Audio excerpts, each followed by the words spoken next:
윤석열 정부는 지난 3년간 김건희 씨 관련한 숱한 의혹 제기에 걸핏하면 김건희 명예훼손 혐의로 민주당 정치인, 언론사, 시민사회 단체 등을 가리지 않고 고발하면서 국민을 겁박을 해왔습니다.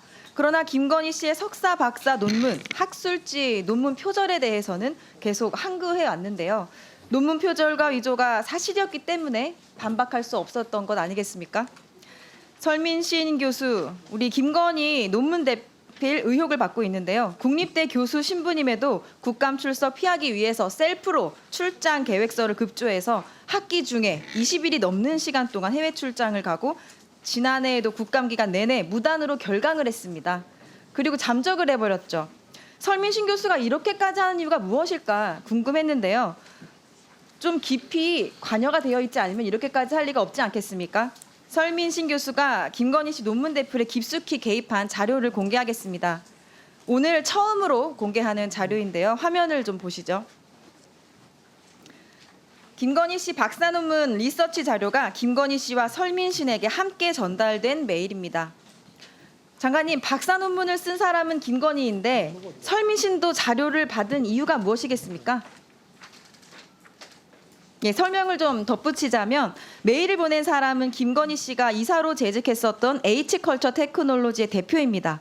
그러니까 김건희 씨가 과거에 이 회사가 개발한 운세 콘텐츠 애니타 사업계획서를 이용해서 박사학위 논문을 썼고 지금 보이는 메일을 통해 주고받은 이 리서치 자료가 실제 김건희 박사학위 논문의 애니타 수용도에 대한 조사 결과로 쓰였습니다. 김건희 논문 작성에 설민신이 실제로 개입하고 있다, 이런 정황이 확인이 된 것이죠. 설민신이 김건희 논문의 대필자라는 합리적인 의심을 하기에 충분합니다. 그것도 박사학위 논문과 연관이 되어 있다는 것이죠. 저희가 확인을 해보니까 이 홍석화 대표는 김건희 씨로부터 자기와 같이 국민대에 다니는 여자와 체육 관련 교수라고 소개한 남편을 만난 적이 있다고 합니다. 이 김건희는 이 여자를 언니, 또 그 남편을 형부라고 불렀다고 하는데요. 형부라는 남자가 그 자리에서 1,000만 원을 주면 선행 논문과 또 박사 논문을 대필해 주겠다고 했다고 합니다. 충격입니다. 장관님, 혹시 광주교대 논문 대필 교수 징역형 기사 보신 적 있으실까요? 네, 본 기억이 있습니다. 예, 이렇게 돈으로 논문을 쓴 사람들도 교수가 되고 돈 받고 논문 써주는 교수들도 지금도 강단에 서서 학생들을 가르치고 있다는 이 사실이 너무나 부끄럽습니다. 그동안 김건희 씨는 허위, 과장 경력, 논문 표절 문제 돋보이고 싶은 게 욕심이 죄다, 이렇게 말을 했는데요. 돈을 써서 논문 대필하고 하겠다고 교수가 되는 것이 죄입니다. 자, 판례를 좀 보시죠.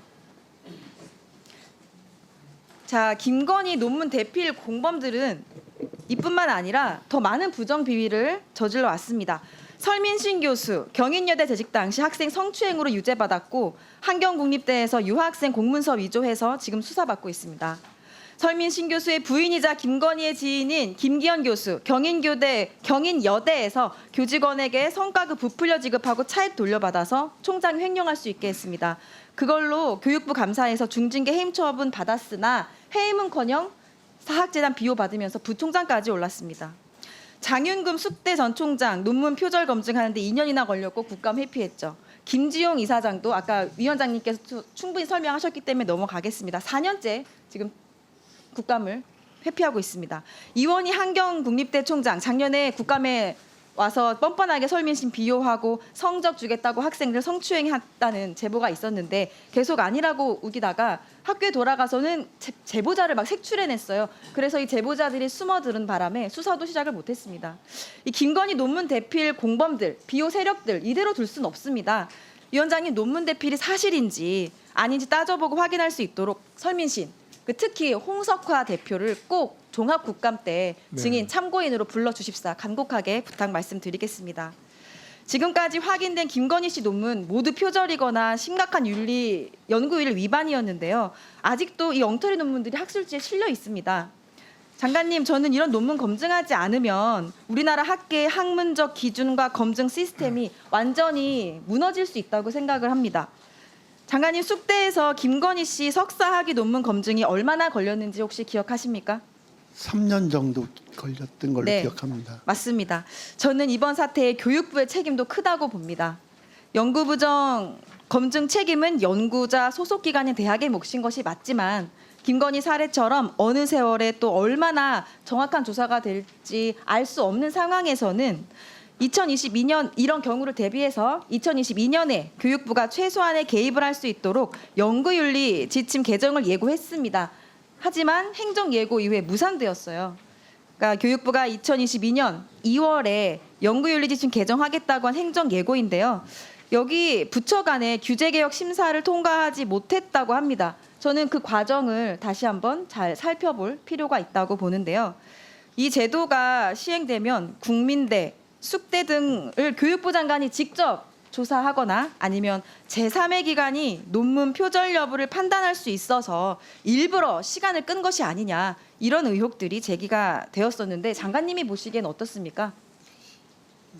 그때 당시에 그 자체 규제 심사를 하는 과정에서 대학의 자율성을 존중해야 한다는 명분과 규제 법정주의, 법에 정해져 있는 것을 위반할 소지가 있다 그래서 그 규정을 삭제했다고 들었는데요. 의원님 네. 말씀하신 것처럼 다시 한번 살펴봐야 될 것 같습니다. 네네. 네. 그 당시 규제개혁위원회에서 어떤 내용이 오갔는지 또 정확히 누가 반대했는지 국무조정실인지 법제처인지 아니면 윤석열 정부의 교육부인지 지침 행정예고가 무산된 과정에 대해서 파악하고 종합 국감 전까지 보고를 해주시기를 바랍니다. 김건희 씨는 도이치모터스 주가 조작, 인사 청탁 개입뿐만 아니라 허위 경력, 과장 경력, 이력서 조작, 또 논문 표절과 대피를 대한 죄값도 반드시 치러야 마땅하지만 안타깝게 이와 관련된 법적 처벌은 이미 시효가 지났습니다. 하지만 그렇다고 해서 저희는 국회가 진실을 발표하는 일을 멈춰서는 안 된다고 생각하고요.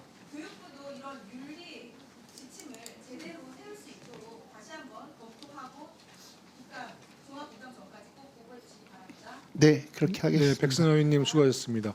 장관님, 그 백승호 의원님께서 여러 가지 이제 문제를 지적하셨는데요. 저 네. 김건희 씨 논문이 이제 석사 논문이 취소되면서 박사도 자동 취소됐잖아요. 네. 그래서 이게 국민들이 다 끝났다고 보는데 사실 이건 끝난 문제가 아니라 왜 3개월 만에 논문의 검증이 끝날 수 있는 거에도 불구하고 3년 반 이상 논문을 지연시켰는지 전 국민을 대상으로 정말 국민을 우롱했던 연구윤리를 완전히 바닥에 떨어뜨리고 연구윤리를 완전히 망친 이 3년 반에 지연시켰던 이것을 찾아내야 돼요. 저는 김건희 여사에 대한 뭐 처벌을 원하는 게 아닙니다.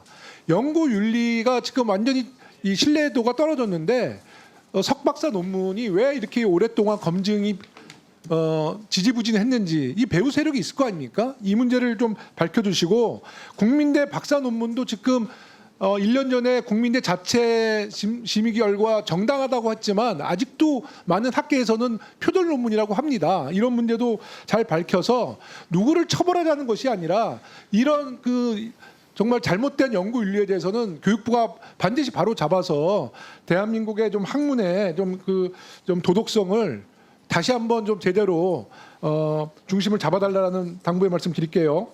네, 잘 알겠습니다. 아니, 잘 아시는 게 아니라 구체적인 방안을 좀 준비해 주십시오. 네, 과정을 상세하게 살펴보고 대안을 네. 찾아보겠습니다. 다음은 정성국